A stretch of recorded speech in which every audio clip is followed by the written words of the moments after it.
मित्रांनो, पंढरपूरच्या विठ्ठल मंदिराच्या खांबामागे आणि मूर्तीमागे दडलाय शतकांचा संघर्ष. परकीय आक्रमणांशी दिलेला लढा आणि दोन राज्यांमधलं भक्तीचं अतूट नातं. आज असा इतिहास जाणून घेऊया जो तुम्ही कधीच ऐकला नसेल.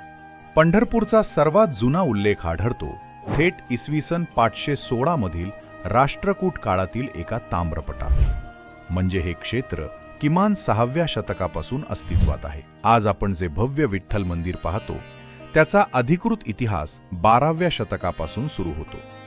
ज्येष्ठ इतिहास संशोधक ग.ह. खरे यांच्या मते होयसळ साम्राज्याचा राजा विष्णुवर्धन याने या मंदिराचं मूळ बांधकाम केलं आणि आपल्या नावावरूनच लाडक्या दैवताला विठ्ठल हे नाव दिलं. त्यानंतर यादव राजवटीत या मंदिराचा खऱ्या अर्थाने विस्तार झाला. शके 1111 मध्ये देवगिरीच्या भिल्लम यादवांनी आणि शके 1195 मध्ये राजा रामदेव राय व त्यांचे मुख्यमंत्री हेमाद्री पंडित यांनी या मंदिराची नव्याने व्यवस्था लावून याला भव्य रूप दिलं. म्हणूनच या मंदिरावर यादवकालीन हेमाडपंथी स्थापत्य शैलीची दाट छाप आहे, जिथे चुना न वापरता दगड एकमेकांमध्ये अचूक गुंतवून बांधकाम केलं जातं.